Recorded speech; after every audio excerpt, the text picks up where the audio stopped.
A esta hora hacemos una entrevista especial con el embajador de Venezuela en Colombia, Tomás Guanipa, quien visita la sede de BPI TV. Muchísimas gracias por estar aquí. Un placer, Gaby. Me encanta poder saludarte y conversar con tanta gente que los ve, porque se han convertido en un medio muy importante para que los venezolanos nos podamos informar. Embajador, hay muchísimos temas que discutir, pero quiero empezar con los venezolanos que están en Colombia. Incluso han sido atacados, por así decirlo, por autoridades establecidas en Colombia. Hay un tema fundamental allí que atender. ¿Cómo está haciendo la embajada para poder apoyar a esos venezolanos que están allí? Sí, efectivamente la migración más grande que se haya movido a algún país en los últimos años ha sido la migración venezolana a Colombia. Son cerca de 2 millones de personas que están viviendo en Colombia y a diferencia de lo que ocurrió cuando Venezuela recibió colombianos, que fueron alrededor de 5 millones durante 20 años, esta ha sido una concentración de gente, una gran cantidad de gente en muy poco tiempo, en una economía que no es tan grande como la que tenía Venezuela en su momento, ni estaba tan en expansión como estaba la venezolana, y esto genera, por supuesto, algunos problemas, aunque yo creo que la migración tiene que ser vista como una oportunidad. Por eso yo creo que lo primero que debemos decir es que estamos agradecidos con el pueblo colombiano por la apertura, la tolerancia que han tenido a un fenómeno que ellos no conocían, porque Colombia es un país de emigrantes, no es un país de inmigrantes. Y en ese sentido, esto para ellos es nuevo, se están adecuando a esta nueva realidad. Pero creo que hay cosas positivas que hay que destacar. Los venezolanos han hecho crecer el consumo interno en Colombia de forma muy importante y la edad promedio del venezolano es muy joven. Y eso es una población que está envejeciendo, le da una fuerza laboral que puede ser muy importante para cubrir necesidades en mano de obra que ellos puedan tener. Por lo tanto, nosotros estamos también muy agradecidos con el gobierno colombiano, con quien hemos tenido una excelente comunicación y un trabajo permanente en conjunto para poder atender a los venezolanos que tienen problemas, porque ellos han visto que es muy importante tener políticas de integración para los venezolanos que están allí. Y ahí hemos trabajado muy fuerte con la embajada. Por ejemplo, durante la pandemia pudimos ayudar a 200.000 familias venezolanas con mercados de comida cuando perdían el trabajo, y al perder el trabajo dejan de tener cómo comprar comida, dejan de tener cómo pagar arriendos o cómo pagar los servicios, y por supuesto esto sirvió como un aliciente para poder aguantar el tiempo de pandemia que estuvimos. Sin embargo, hemos estado muy preocupados con las declaraciones que han habido en los últimos tiempos, sobre todo de una persona muy importante e influyente en Colombia, como es la alcaldesa de Bogotá, que ha tenido en varias oportunidades intervenciones muy despectivas hacia los venezolanos, y la última muy grave porque estigmatiza a los venezolanos como si todos fuéramos delincuentes, o como si los venezolanos fueran delincuentes, o como si la delincuencia en Colombia tuviese una consecuencia, una causa muy clara en la nacionalidad de quienes están delinquiendo, cuando las cifras oficiales indican que el 96% de las personas que delinquen en Colombia son nacionales colombianos y un 4% son extranjeros, con lo cual es evidente entonces que ese no es un fenómeno que se puede atribuir a la nacionalidad venezolana. Y para eso estamos haciendo algunas campañas de integración cultural entre Venezuela y Colombia para acercarnos, y también estamos haciendo una campaña de concientización de lo que significa una migración que es positiva para el país y que va a ayudar mucho para el crecimiento. Son varios de los temas que estamos discutiendo. Gracias a Dios ha habido un rechazo de los influenciadores, de los opinadores, de analistas, de intelectuales y de políticos a ese tipo de declaraciones, y ojalá en Colombia no ocurra lo que está ocurriendo en Perú, donde ha habido unos brotes de xenofobia muy graves, y por eso me parece profundamente irresponsable que quien le toca modelar conductas tenga intervenciones de este tipo, porque puede generar problemas de convivencia muy graves entre los venezolanos y colombianos. Embajador, ¿cuál es la situación actual de la frontera colombo-venezolana? ¿El tema del coronavirus está cerrado? ¿Los venezolanos siguen saliendo por allí? Sí, está cerrado, y por cierto ayer hubo problemas importantes porque estaban intentando cruzar por el puente Simón Bolívar, porque las aguas y las lluvias han hecho que las trochas no puedan ser transitables ahorita, y Colombia está recibiendo alrededor por esa zona de 300 personas diarias que están intentando cruzar. Hubo un fenómeno, Gaby, durante la pandemia, y era que la gente, alrededor de 100.000 personas, que es un porcentaje muy, muy bajo de los venezolanos que están en Colombia, intentaron o regresaron a Venezuela. Nosotros hicimos una campaña para evitar que eso ocurriera, porque al regresar a Venezuela se iban a encontrar con una situación peor a la que estaban cuando decidieron emigrar.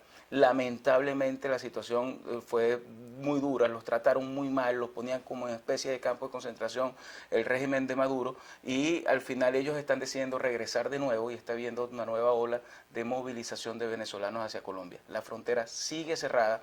Y entran por las trochas, entran todos por las caminos. trochas. Ha habido un aumento de delitos en las trochas de trata de blancas, hay mayor tráfico de drogas, es un problema gravísimo. Recuerda que las trochas y la frontera están controladas por guerrilla colombiana que vive en Venezuela y que actúa en Venezuela y que tiene a Venezuela como territorio para profundizar sus actos delictivos y para poder apretrecharse de armamentos, etcétera. Entonces es un gravísimo riesgo para la gente. Esa frontera fue cerrada por el régimen de Maduro y no está previsto, el gobierno colombiano no tiene previsto que vayan a ser abiertas en los próximos días. También quería, antes de entrar a la materia política, al parecer hubo un incidente, un hombre llamado el Loco Iván o algo así, que al Olivio parecer... Merchán, el Loco Iván. Quería que nos diera información específicamente sobre ese caso, qué pasó allí, hay una guerra de bandas, estamos hablando de guerrilla colombiana y su presencia en Venezuela y además extrayendo el oro de todos los venezolanos. Absolutamente, es evidente que ese episodio en el que muere uno de los principales comandantes de lo que ha sido la disidencia de las FARC, que decidieron armarse de nuevo y que en territorio venezolano hicieron un comunicado hace ya más de un año donde anunciaban que tomaban las armas de nuevo. Es una de las personas más cercanas a Iván Márquez, efectivamente hubo un enfrentamiento que tiene que ver con las bandas que están extrayendo el oro y que están causando daños terribles, pero además de una forma absolutamente delincuencial. Y nos impresiona que hasta ahora no haya habido ningún pronunciamiento por parte del gobierno. ¿Pero murió a manos de militares venezolanos? Aparentemente murió a manos de militares venezolanos, de la Guardia Nacional, todavía no hay detalles. Si te das cuenta, es increíble, ningún vocero oficial del régimen de Maduro ha querido hablar sobre el tema, porque imagínate lo que significa para ellos que haya ocurrido eso cuando ellos son protectores de la guerrilla colombiana. Es evidente que eso les va a generar problemas con quienes son sus aliados, que es esta guerrilla, y en ese sentido creo que esto es un evento muy grave porque deja en evidencia que la extracción de oro está en manos de delincuentes y de mafias que se están confrontando entre sí y que le están causando un daño irreparable al país. Ahora, ¿podría el gobierno, el régimen de Nicolás Maduro aprovechar este episodio y decir que ellos están combatiendo a estas bandas armadas, o es muy complicado meterse directamente con la FARC? No lo van a hacer, no lo han hecho todavía, es increíble que no lo hayan hecho, eso ocurrió ya hace muchas horas y no ha habido ningún pronunciamiento.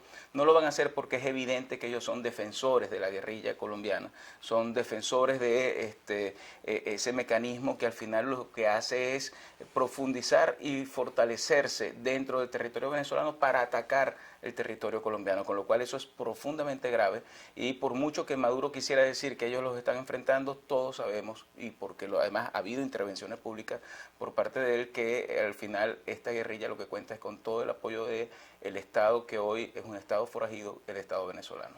Embajador, también quiero hablar con usted sobre el tema de la consulta popular. Primero que nada, la información básica y fundamental, porque creo que los venezolanos aún no lo tienen claro. Hay algunos afuera que no saben cómo participar, y a partir de allí un poco lo que puede ser el efecto que tiene esta consulta. Primero, la información, si yo soy venezolana, ¿cómo puedo ejercer mi derecho? En los próximos días, en las próximas horas, van a haber mecanismos de comunicación masivos para informar cómo pueden participar en la consulta. La consulta va a tener un mecanismo que va a ser primero virtual, es decir, a través de dispositivos que están en los teléfonos van a poder participar y manifestar su voluntad respondiendo las 3 preguntas que se van a definir. Otro mecanismo es el presencial, que hay que tener mucho cuidado por el tema de la pandemia, y va a ser para el 12 de diciembre con la idea de que todos los que puedan acercarse a algunos puntos puedan hacerlo, manteniendo todo el tema de la distancia. Y en Colombia vamos a utilizar también puntos itinerantes, es decir, vamos a utilizar voluntarios que van a ir hasta las casas de las personas para poder ofrecer el que puedan participar en la consulta. Y creo que la consulta tiene un objetivo fundamental, que es poder movilizar al país para que el mundo entero entienda, sepa y los venezolanos podamos expresarnos en cuanto a la necesidad de que en Venezuela haya elecciones presidenciales, que podamos tener garantías electorales que hoy no existen, y sobre todo que podamos entender en momentos en los cuales la pandemia ha hecho que, si se quiera, haya como una ausencia de presión interna, que vuelva a haber esa presión interna que se moviliza, se manifiesta y es un gran contraste al desastre, a la farsa que van a montar ellos el 6 de diciembre. Por lo tanto, creo que es importante participar, entendiendo que esto es un paso más en la lucha por la libertad. Algunos dicen, bueno, ya hicimos una consulta, bueno, fue hace 3 años, esta es una consulta donde estamos tratando de ratificar lo que es la voluntad del pueblo sobre la necesidad de unas elecciones, y creo que todos los eventos que sean para movilizar al país son muy importantes. Yo soy de los que cree que la presión internacional es fundamental, que la presión internacional va a ser determinante en el logro de la libertad, pero no es suficiente. Sin presión interna dentro del país es difícil que pueda haber ese cambio que estamos anhelando, y por eso esta consulta intenta imprimir de nuevo fuerzas, bríos a la movilización popular, que yo creo que tiene que profundizarse en los próximos meses para seguir arrinconando el régimen de Maduro y para resistir y persistir en nuestra idea de poder conseguir un cambio democrático en Venezuela. Ahora, esta consulta es vinculante. ¿Qué se va a hacer con la respuesta que den los venezolanos? Mira, la respuesta que den los venezolanos lo que va a ratificar nuestra voluntad, insisto, en que Venezuela tiene que transitar hacia un cambio, una transición que permita una democracia y libertad en Venezuela. Creo que es importante para que ratifiquemos que nuestro objetivo es lograr elecciones presidenciales libres y que mientras ellas no se den, el pueblo venezolano no va a estar en libertad. Y en ese sentido yo creo que al final lo que nos toca a los dirigentes políticos y a quienes tengamos responsabilidad pública es poder hacer de esa consulta un mandato en el sentido de poder seguir luchando por condiciones, por elecciones libres y por la democracia en Venezuela.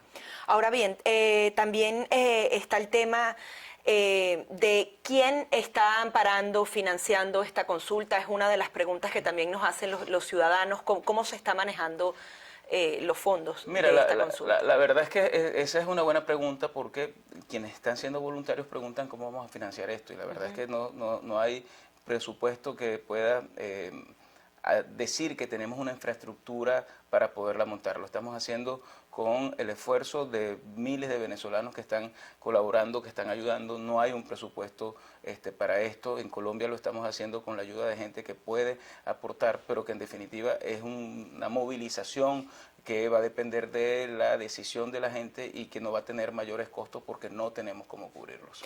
También en la consulta busca que los mandatarios, prácticamente 60 en el mundo entero, que actualmente respaldan al gobierno de Juan Guaidó, lo sigan haciendo. De alguna manera los países les pidieron algún tipo de elección para justamente reafirmar el liderazgo del gobierno interino internamente. Mira, yo estuve con el presidente Duque hace algunos días, hace unos 10 días, y estuvimos hablando de esto. Y para ellos lo importante es que haya decisiones muy concretas sobre lo que va a pasar en el futuro. Es decir, esta Asamblea Nacional es una Asamblea Nacional que se va a elegir de forma ilegítima, que no va a ser reconocida por el mundo, me lo ratificó el presidente Duque. Ellos van a seguir respaldando a la oposición y a la unidad venezolana, que en representación de la Asamblea Nacional que fue electa en el 2015 tiene una legitimidad en el apoyo internacional. A ellos les parece bien, están absolutamente de acuerdo con que haya una movilización popular que se pueda expresar en una consulta alternativa a la farsa electoral, pero creo, Gaby, que más que ellos decirnos o pedirnos, ellos lo que están es solicitando decisiones, o sea, no nos están poniendo agendas, y yo creo que es muy importante tener claro que nos toca a nosotros, los venezolanos, poner nuestra propia agenda, nuestro propio plan, que es el plan que va a apoyar 60 países y una alianza internacional que es sumamente importante, pero no pensar que ellos son los que nos ponen la ruta, sino que nosotros tenemos que ponerla, y que, como muchas veces ha dicho nuestro canciller Julio Borges,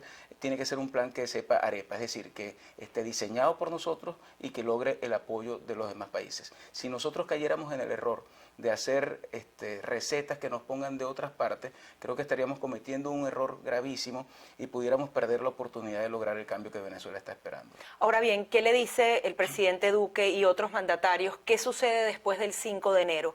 Siguen apoyando a la oposición, pero la Asamblea Nacional sigue siendo también legítima para estos mandatarios. Mira, lo que me dijo fue muy claro: la decisión que ustedes tomen va a ser respaldada por nosotros. Ustedes tienen una legitimidad demasiado importante porque fueron electos en el año 2015 con más de 2/3 partes de los miembros de la Asamblea Nacional, y esa decisión que ustedes tomen, nosotros la estamos esperando para respaldarla. Y esa discusión se está dando y yo creo que en las próximas horas van a haber anuncios sobre qué va a pasar con la Asamblea Nacional Legítima y cuáles son las acciones que vamos a tomar. ¿Nos podría adelantar algo de eso? No creo que sería bueno porque hay una discusión interna que yo creo que hay que respetar. A veces nosotros hemos cometido el error de hacer públicas cosas que se están discutiendo internamente. Pero creo que en definitiva lo que va a pasar es que la legitimidad que nosotros hemos ganado con el voto popular va a seguir siendo una legitimidad que va a respaldar el mundo entero y que nosotros vamos a tomar decisiones concretas para que pueda existir esa institucionalidad que le dé piso al trabajo unitario de la oposición para lograr el cese de la usurpación, que en términos generales yo creo que va a ocurrir cuando haya elecciones libres y que nos permita poder tener un país donde haya democracia y libertad. Como nos vamos acercando al 5 de enero, hay muchos rumores de que esa unidad se puede quebrar. Desde su punto de vista, ¿el gobierno interino va a continuar después del 5 de enero tal y como está funcionando actualmente? Mira, yo creo que la oposición venezolana tiene grandes retos y uno de los retos es poder relanzarse, poder profundizarse, que la unidad vaya mucho más allá de los partidos políticos y se convierta en una unidad que integre no solamente a organizaciones pequeñas que hacen vida en distintas partes de la región, sino también a los trabajadores. Por ejemplo, la presión que está ejerciendo los trabajadores de la salud y los educadores en este momento son muy importantes. Hay que incluirlos en la unidad y en ese sentido se están dando discusiones. Ahora, yo tengo la certeza, tengo la convicción además que la unidad se va a mantener y se va a profundizar. A veces hay quienes dicen, no, pero es que ustedes están desunidos, y yo creo que la razón por la que la gente piensa eso es porque a veces hacemos públicas diferencias que deberían quedar en privado, pero nosotros estamos comprometidos en mantener esa unidad y yo creo que eso es importante poderlo decir en este momento. Nosotros tenemos además un gobierno interino que ha sido respaldado por más de 60 países y en ese sentido eso es un apoyo y un respaldarazo a todo el esfuerzo unitario. Por lo tanto, yo quiero dar tranquilidad. El proceso unitario va a mantenerse, va a profundizar, debe relanzarse, debe tener nuevas tácticas. Eso yo creo que es importante, volver a entusiasmar a la gente. Yo siento que estamos en un momento en el que la gente siente que no se ha dado el cambio que estaban anhelando y eso genera molestia, genera frustración y genera críticas a la dirigencia opositora, pero creo que lo importante hay que decir es que la unidad se va a mantener, es que nosotros entendemos perfectamente que no podemos rendirnos en un momento como este, sino que tenemos que seguir dando la lucha, como nos lo dice Juan Requesén, y yo quiero dar la tranquilidad de decir que todo el esfuerzo que estamos haciendo es para profundizar la unidad y para que esa unidad pueda estar a tono con el interés y la expectativa de los venezolanos. ¿Esa unidad seguirá siendo en torno a la figura de Juan Guaidó? ¿Puede haber algún tipo de rotación en esa presidencia interina? Mira, Juan se ha convertido en una referencia demasiado importante, es un símbolo de lucha y libertad, ha tenido un coraje importantísimo en dar esta pelea frente a los venezolanos y él entiende perfectamente que esto también es un liderazgo colectivo, o sea que no depende de una sola persona, sería absolutamente injusto poner sobre sus hombros la única responsabilidad para lograr el cambio. O sea, ¿podría haber un cambio allí? No, yo lo que creo es que lo que tiene que haber es distintos, como en un equipo de fútbol, distintos roles para que seamos en un conjunto, la lucha en conjunto sea la lucha por lograr el cambio en Venezuela y Juan va a seguir siendo una referencia principalísima y un símbolo de la lucha por la libertad en Venezuela. Ahora bien, pueden haber algunos cambios en lo que es el gobierno interino en el extranjero. Salió Leopoldo López del país, también hay una figura importante como Julio Borges. ¿Qué se espera? ¿Pueden haber cambios en algunas embajadas por lo menos? Mira, la verdad es que no puedo responderte esa pregunta porque está en plena discusión sobre cuál es el esquema y cómo va a funcionar todo lo que es la estrategia opositora a partir de enero. Sin embargo, yo creo que hay que decir que una de las mayores fortalezas que hemos tenido es el trabajo y la lucha internacional. Ahí creo que Julio Borges ha hecho un excelente trabajo y es un trabajo muy colectivo, donde tenemos personas en los distintos países de primera línea que están trabajando en ese sentido y la idea es que ese trabajo se pueda profundizar. Así que yo creo que en el tema internacional la estrategia de una coalición de 60 países va a continuar. El esfuerzo internacional por tener aliados tan importantes como Estados Unidos y Colombia, que son como los que lideran esta alianza, van a profundizarse y habrá a partir de enero nuevas estrategias, pero siempre para mejorar lo que se está haciendo bien y para cambiar lo que no se esté haciendo bien, con lo cual los cambios que se puedan dar son cambios naturales que no van a generar ningún trauma. Más allá de los cambios, primero justicia puede mantener esa cohesión de la oposición. Los venezolanos pueden estar confiados de que la unidad se va a mantener independientemente de los cambios internos? Absolutamente, no es una responsabilidad solo de Primera Justicia, es una responsabilidad de todas las organizaciones. Y nosotros, más allá de hacer debates muy sinceros internamente en la unidad sobre lo que creemos que se hace bien y lo que creemos que hay que mejorar, nosotros tenemos una convicción clarísima de que nadie puede solo y que todos nos necesitamos. Y en ese sentido, yo creo que nosotros podemos dar garantía que vamos a hacer nuestro mejor esfuerzo para que esa unidad pueda tener de nuevo la confianza de los venezolanos y para que esa unidad pueda tener una correspondencia en la conducción política que sea monolítica, y en ese sentido nosotros estamos dispuestos a hacer cualquier sacrificio para que ella se pueda mantener. También sé que no va directamente relacionado a usted, pero el tema de las elecciones de Estados Unidos, una posible transición hacia un gobierno de Joe Biden, ¿cómo lo ven ustedes en el Servicio Exterior? Mira, yo creo que Estados Unidos ha dado muestras clarísimas de que la política hacia Venezuela es una política bipartidista. Cuando Juan Guaidó estuvo en la Cámara de Representantes, cuando el mensaje del presidente Trump a principios de año recibió el respaldo de las dos bancadas que de pie aplaudieron el esfuerzo que se está haciendo en Venezuela por lograr la libertad.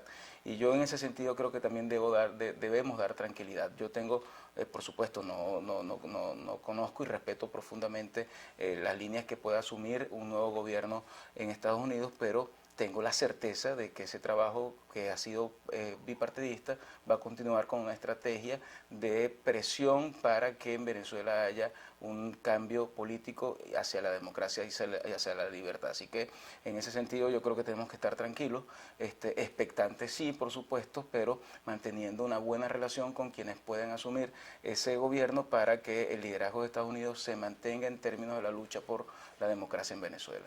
Finalmente, quiero que nuevamente le envíe un mensaje a los venezolanos. ¿Por qué deben participar en la consulta popular? Mira, creo que es muy importante participar en la consulta popular porque tenemos que hacernos ver, porque tiene que haber presión interna en Venezuela, porque tenemos que movilizarnos de nuevo, porque tenemos que tener una alternativa a la farsa electoral, porque millones de venezolanos expresando nuestra voz, aunque a veces creamos que no es suficiente, es muy importante para lograr el cambio. Por lo tanto, nosotros invitamos a todos los venezolanos a participar de la consulta, a participar de todos los esfuerzos que hacemos para que en Venezuela pueda haber un cerco hacia el régimen de Nicolás Maduro que lo debilite y lo derribe. Por eso participar para nosotros no es una opción, es una obligación con nuestros hijos y con nuestro futuro. No es una acción definitiva, pero es una acción que va a sumar al debilitamiento del régimen, y vendrán otras acciones que todos debemos asumir como propias para que podamos hacernos con la libertad y con la democracia en el menor tiempo posible. Muchísimas gracias por Gracias su a ti, participación, embajador. Son las declaraciones de Tomás Guanipa, quien es embajador de Venezuela en Colombia y quien además entonces tiene esa dura labor de atender a prácticamente 2 millones de venezolanos que han tenido que abandonar su tierra para irse a el país vecino. Hasta aquí esta entrevista especial.